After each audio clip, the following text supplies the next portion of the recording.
do not intend to forever remain hostage to imported fossil fuel and all the challenges that it brings. And that's why the Portia Simpson Miller-led administration has been initiating projects to diversify the country's energy mix, introducing alternative energy sources. We'll hear more about the latest program that will help Jamaica free itself from the high cost of energy. We also have tips for persons starting a new job. It's Jamaica Magazine, your go-to program for all the positive happenings on this beautiful island. I'm Arroyo, your host for the next half hour. The magazine unfolds with some water conservation tips, followed by the latest from our news desk.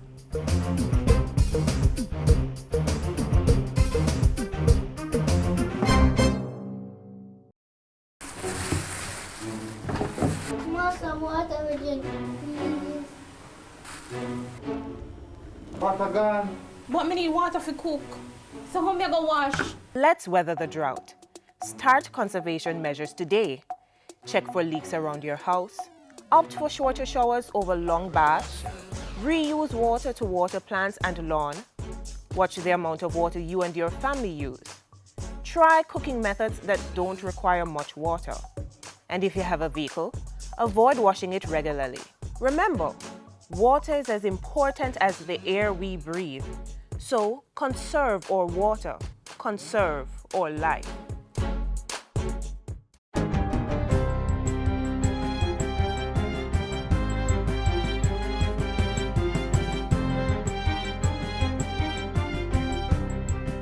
Good day, I'm Tamara McHale and this is your GIS News for Monday, July 13.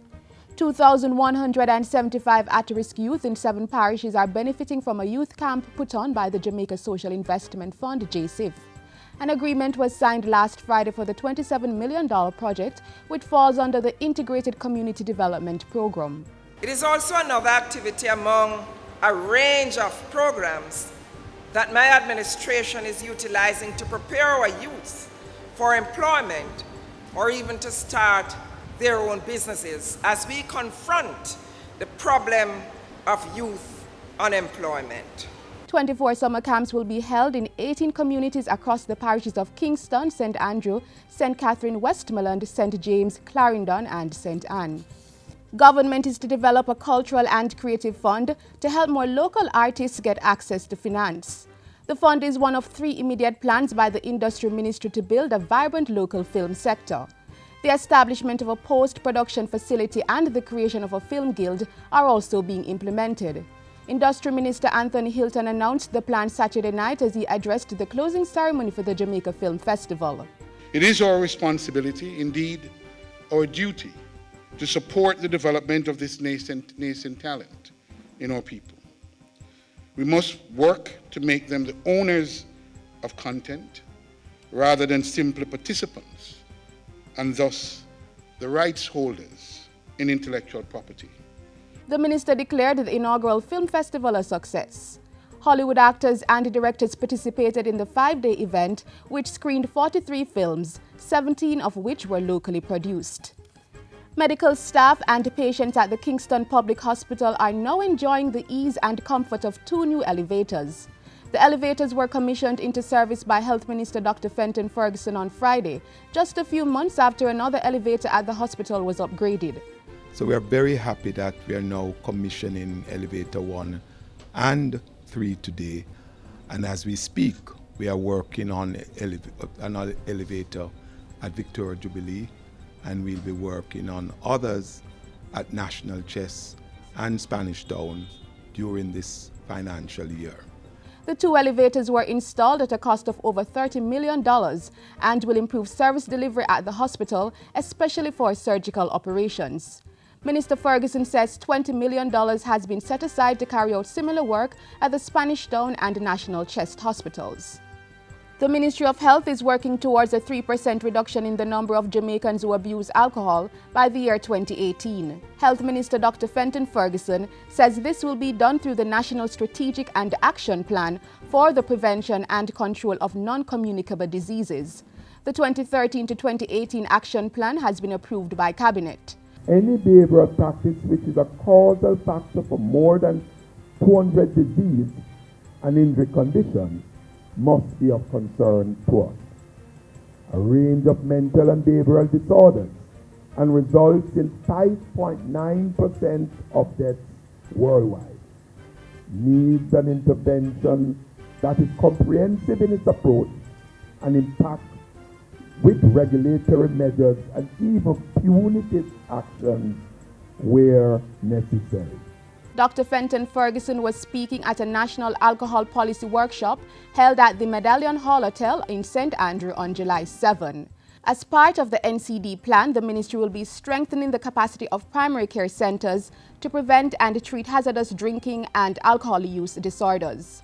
There will also be a social marketing campaign to discourage the harmful use of alcohol and raise public awareness, especially among the youth. And finally, Agriculture Minister Derek Kelly is again appealing to the public to stop careless practices that can cause bushfires. The minister's urging came late last week in the wake of more bushfires in parts of eastern St. Andrew and St. Thomas.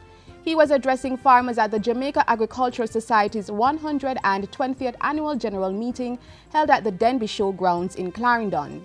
Let me just remind you that these dry spells provide the perfect conditions for the outbreak of bushfires. We must desist from the careless practice, such as slash and burn, to clear our lands. Let us stop this practice, ladies and gentlemen, because it is too expensive to rehabilitate. We have to stop indiscriminately throwing away things like cigarette butts or lighting fires to get rid of our solid waste around our homes. The Agriculture Ministry has been helping farmers deal with the dry conditions through the distribution of water tanks and other measures. And that's it for JIS News Today. I'm Tamara McHale. Thank you for watching.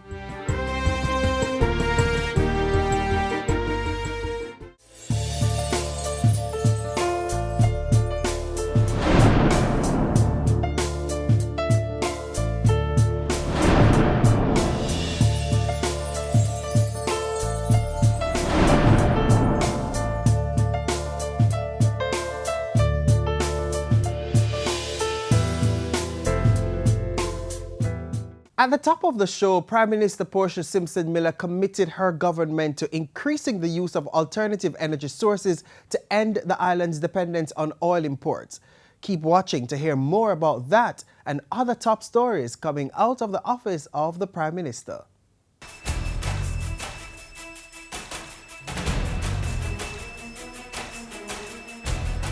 Energy security, ensuring consistent water supply, youth empowerment, and social development. Just some of the stories in this week's Jamaica House Weekly.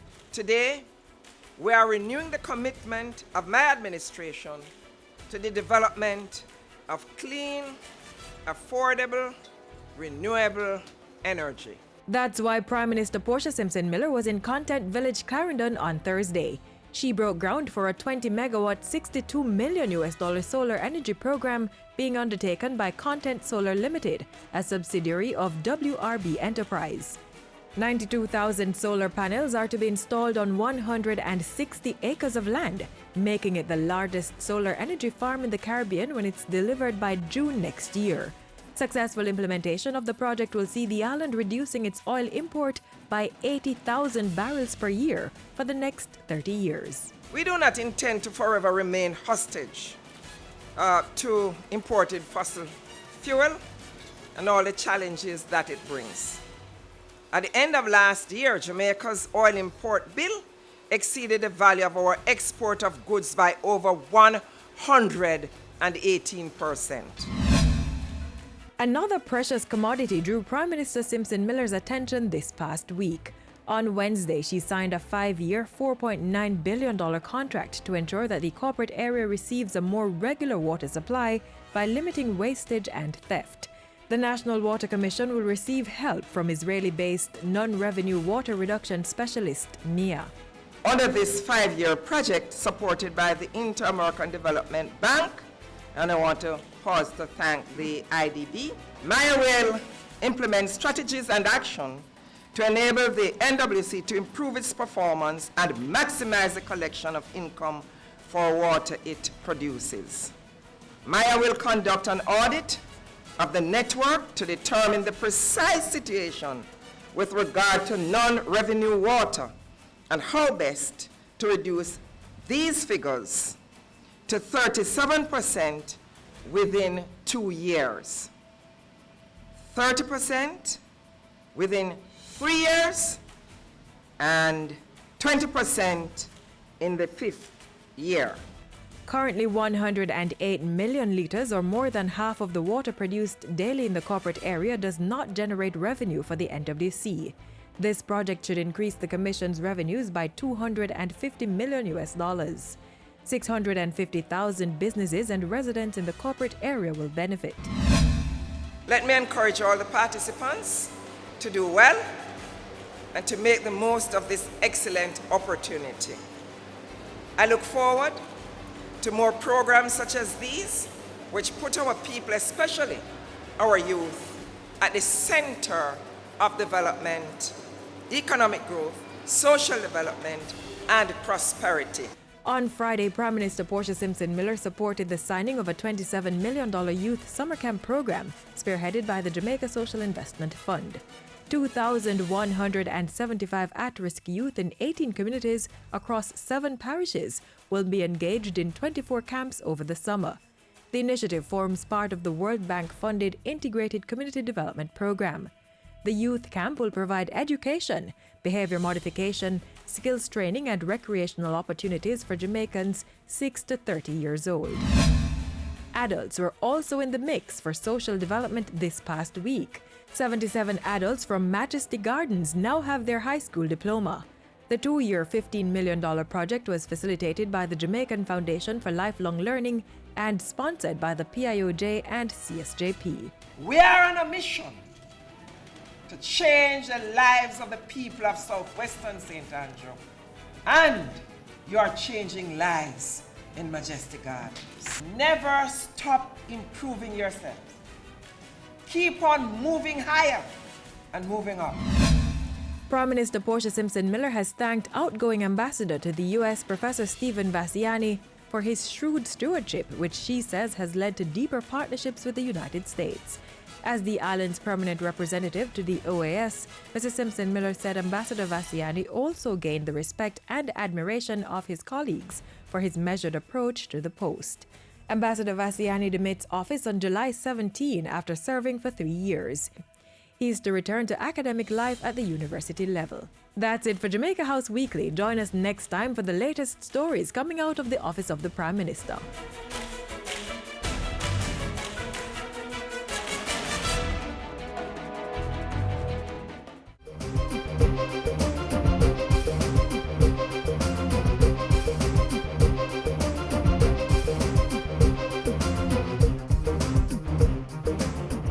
Householders, business people, school administrators, be on the alert. Help control the mosquito population. Destroy breeding sites. Empty old tires and all other containers where water can settle. Bore holes in old cans. Cover water drums and garbage cans. Wash flower pots and vases and clean pet dishes regularly. Protect yourself from mosquito bites. Cover your body as much as possible and use mosquito repellent containing DEET.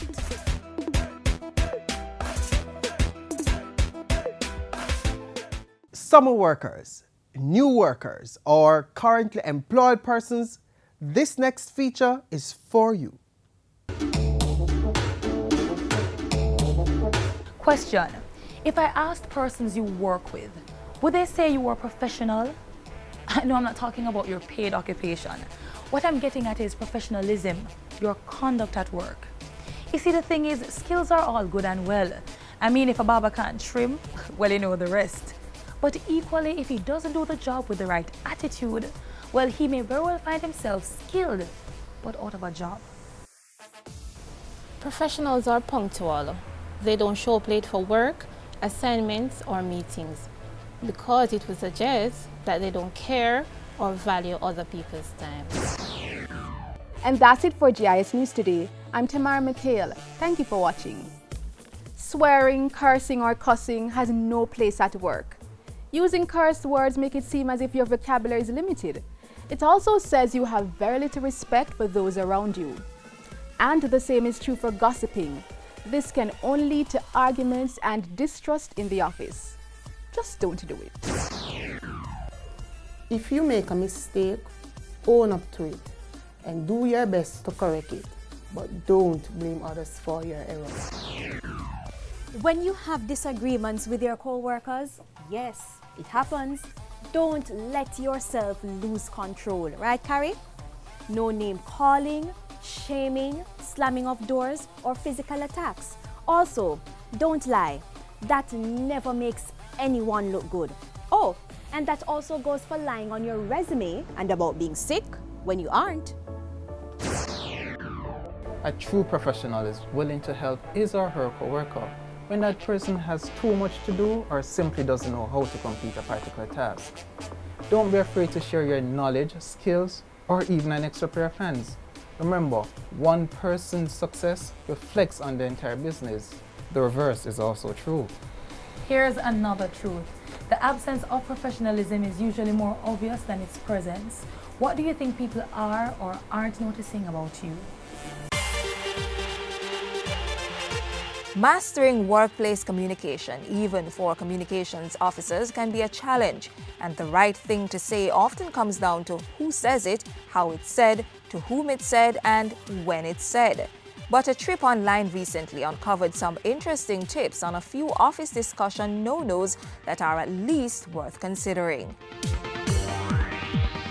I can't take on any more work right now. I'm completely overwhelmed. Now, it could be true and you are overwhelmed, but here's another truth. Companies want problem solvers, not people who cry defeat at the assignment of every new task. So try saying something like, let's look at my project list and see where we can work this in. It might mean moving something else to a later date. Remember, in a world of economic restraint and corporate downsizing, multitasking must be in your skills basket. Oh, yeah. Listen, Joe is an idiot. Substitute the name and you could probably find a few people who fit this phrase. Just don't say it in the office. Why not? Well, it's rude. That person could be your boss someday, and statements like those don't build trust and can prove disruptive to the office environment. Marcy, what you say? That's not fair. So, what's not fair? The person sitting across from you earns more to do the same job? Well, maybe they do it better than you. Life's not fair. Employment's not fair. Get over it and get moving. Upgrade yourself, know and demand your worth, and don't begrudge others for doing what you didn't have the skills, work ethic, foresight, or just good luck to achieve. You sure that's the best way? That's not how we used to do it at my old company, and we always got it right. So why aren't you still there? That's what your colleagues are likely to ask once you utter a statement like this. It smacks of arrogance and a refusal to try or learn new things. The report. I'll have it on your desk by 3 p.m. Yeah, 3 p.m. today. If you don't plan to do it, don't say it. That little untruth could delay or frustrate someone else's work plan or your company's production output. Of course, when you do seriously plan and miss a deadline anyway, give as much advance notice as possible.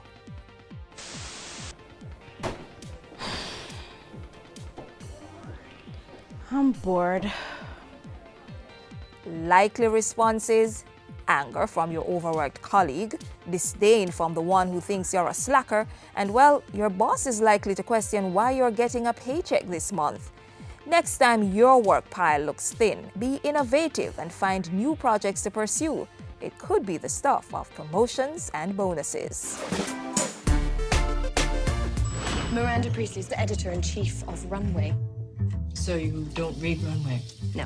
Not to mention a legend. And before today, you'd never heard of me? No. You work a year for her, and you can get a job at any magazine you want. You have no style or sense of fashion.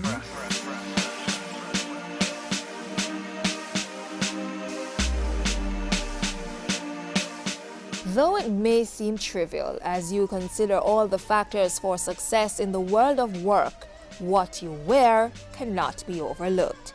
The trick is to always dress for the task at hand. If you work on a construction site, jeans and boots are fine. If the law firm is where you're headed, scrap the denim. If your office has a written dress code, follow it. When in doubt, go traditional.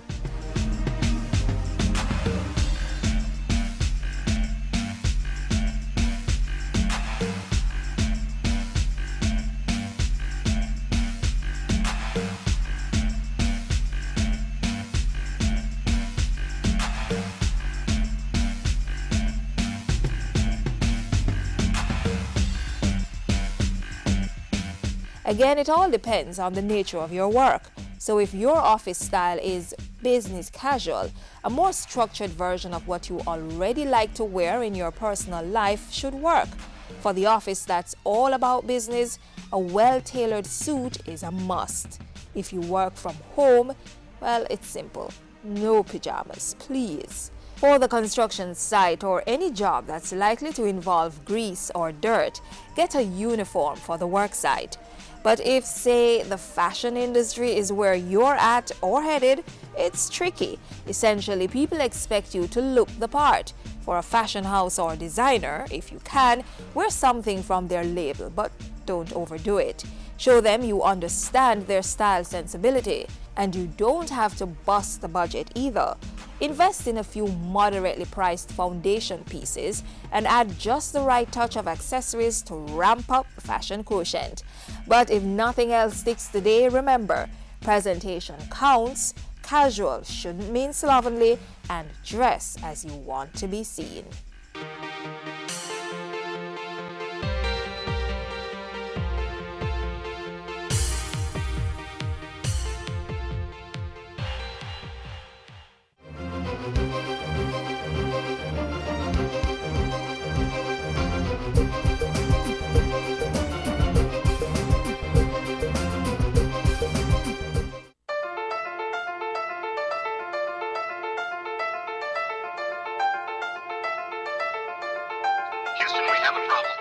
Jamaica's beauty is our duty. Prevent bushfires during the windy, dry season. Remove firewood, dried grass, or bush away from your house. Never use fires to clear land. Never light a fire in an open area when it's windy. Ensure cigarette butts, matches, or other lighting materials are out before disposal. And use an ashtray. Don't throw cigarette butts out of your window. High winds and dry conditions can be a fiery combination. Lend a hand. Protect our land from fires.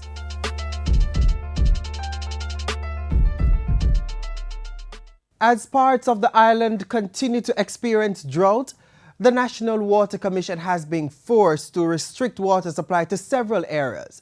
Government is focused on ensuring that Jamaicans receive regular and uninterrupted water supply with the implementation of several programs. Hear more about that next.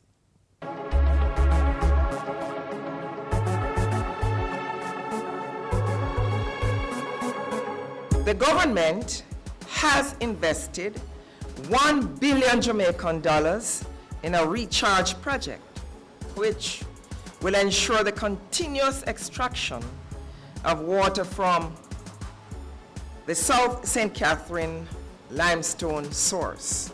This project is underway and it should be completed by the end of this year. We are investing $1.6 billion Jamaican dollars to expand the Martha Bray water treatment plant, to increase water supply to the parishes of Trelawney, St. James, and Westmoreland. $3 billion Jamaican dollar investment underway for segment 2 of the Rio Cobra pipeline to benefit most areas in St. Catherine and the Kingston metropolitan area. There is the Lucy Transmission Pipeline Project, which is increasing water supply to communities in Hanover and Westmoreland, involving an investment of $1 billion Jamaican dollars. We are spending another $560 million Jamaican dollars to refurbish the Bogue water treatment plant to increase supply to Northeast St. Ann, Western and Central St. Mary. Efforts are being made to bring more wells into operation and increase the treatment of water from wells for distribution facilities. So far this year, the NWC has invested more than 100 million Jamaican dollars in trucking water to people in affected communities across the country. The ministry has been working to put more rapid response water trucks into operation, and I beg the minister, do it fast. Water is life. And wherever the people cannot get water, they are going to be very miserable. But also, with climate change and the heat we are now facing, people need to have water. For the long term, we are reviewing the country's water supply plans. Some options include the possibility of damming of the Rio Cobre to provide an additional 50 million gallons per day to the Kingston metropolitan area and St. Catherine. But then again, the minister is responsible for environment as well. You need to check whether that will impact our environment. In addition, the NWC and the Water Resources Authority will be exploring the feasibility of distributing water from the northwestern parishes of Trelawney, St. Anne, to areas of need in the southern and eastern sections of the island. The government is also fully embracing rainwater harvesting as a major part of our water security efforts now and for the future. Already, some 112 catchment tanks in several parishes have been refurbished at a cost of more than 100 million Jamaican dollars over the past 3 years.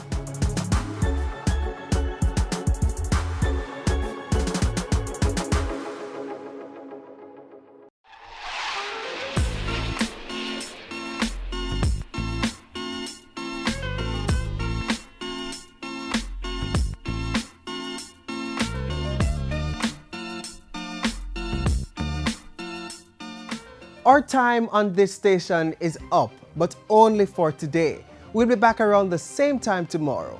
If you missed aspects of today's magazine, be sure to visit us online. We have our website, jis.gov.jm, a YouTube channel, and a Facebook page, as well as a Twitter account. We're also mobile. Our mobile app can be downloaded from the Google Play Store. On behalf of the entire team here at the JIS, I'm Arroyo Eubanks. Thanks for watching.